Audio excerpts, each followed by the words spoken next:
Last weekend I was in Toronto and I attended the Toronto Film Festival so that I could watch the premiere of a big movie. And that movie had my name in the credits.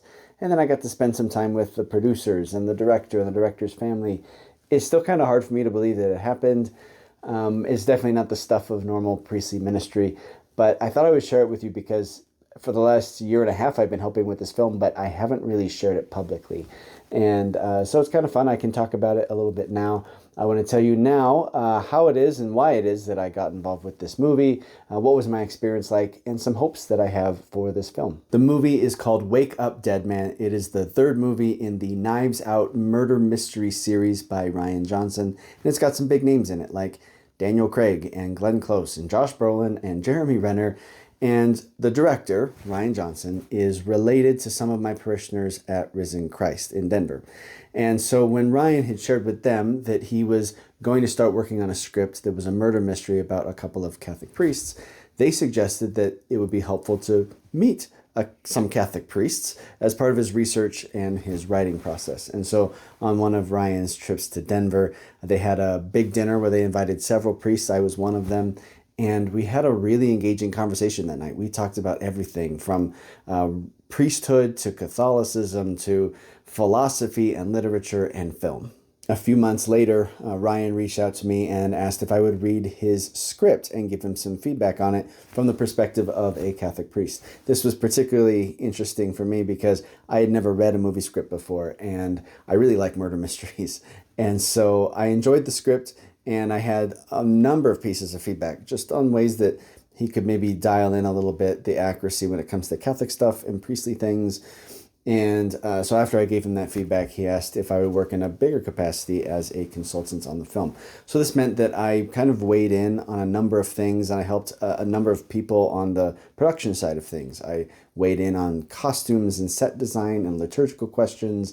And at one point, I was even having some meetings over Zoom with one of the actors, Josh O'Connor, who was set to be playing a priest. He has, I would say, the lead role in Wake Up Dead Man. For me, the entire experience was a little surreal. I studied theater growing up, and when I was in college, I was studying acting and directing. But of course, when I entered seminary, I was leaving all that behind. I had no intentions, no expectations of ever doing anything theatrical, and certainly not anything involving movies or Hollywood. So it was kind of surreal for me to just be a part of it at all, being able to work in this capacity and helping them to really make at least the Catholic elements of the film feel a little more accurate, feel a little more real. So it's kind of interesting for me as I reflect on it. Like here, I've given up a theater career. I've given up my ambitions with theater, and to see what the Lord kind of invited me into, this opportunity that came to me. So maybe there's a spiritual lesson in there somewhere of when we give up our worldly ambitions,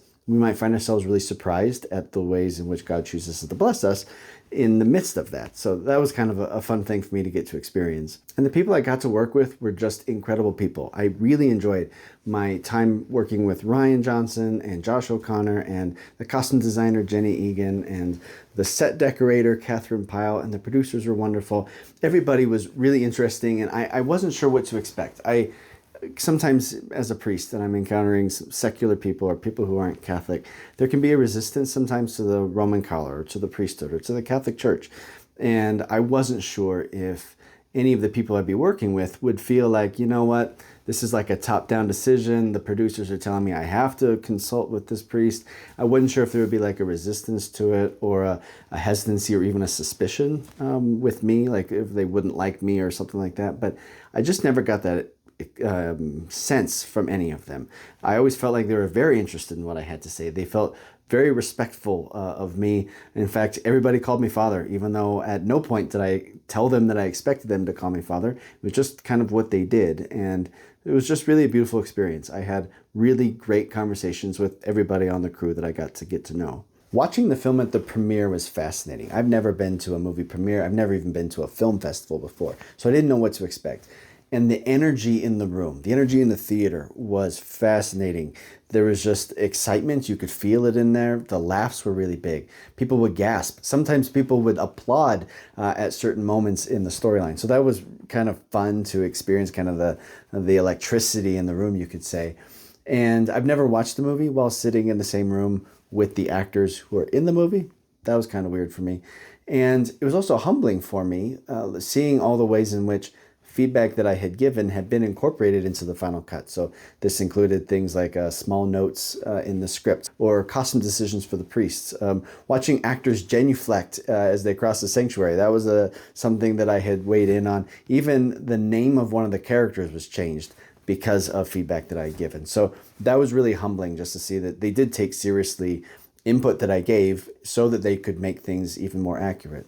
Now, even though I'm biased, I do think that Wake Up Dead Man is a genuinely good movie.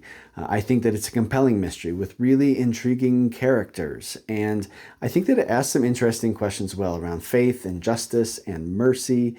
I think that the story can appeal to both secular audience and Christian audience. I also think it's going to be challenging to both a secular audience and a Christian audience. For example, one character in particular speaks very regularly and in a compelling way about his relationship with Christ. And it's not mocked. It is not sappy. And then there's this other element in the story where you'll see the first time the parish church is shown, it is clear that a crucifix is missing from the sanctuary. And that seems to stand as this analogy for that parish and for people in that community, that some of them no longer have Christ at the center of their life. Now, that could be a challenging message for those who are not believers in Christ, who could care less about having Christ at the center of their life. But it could also be a challenge for Christians to make sure that we have allowed Christ to be at the center. Is Christ really the organizing principle of our life? So I think that this film can be a challenge for just about anybody who wishes to watch this. Even though they might be coming to be entertained, I think that there will still be a deeper message to be discovered from this film. I hope that people will go into this film expecting to be entertained and will not be disappointed. But I hope that they also discover that this film really has some depth. And I hope that they will allow themselves to be challenged by some of the deeper themes that this story has to offer to us. Now, let's be clear. This is not made by the creators of The Chosen. This is not a saint movie. This is not funded by some Christian group. This is still Hollywood. This is still Netflix. And there's going to be things in there that Christians are going to find objectionable. And that's totally understandable.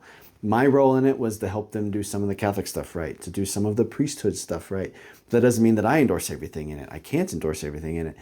But I do think that it has some really great qualities that I hope don't get overlooked or missed because of those other things. So check out Wake Up Dead Man when it comes out in theaters in November or on Netflix in December.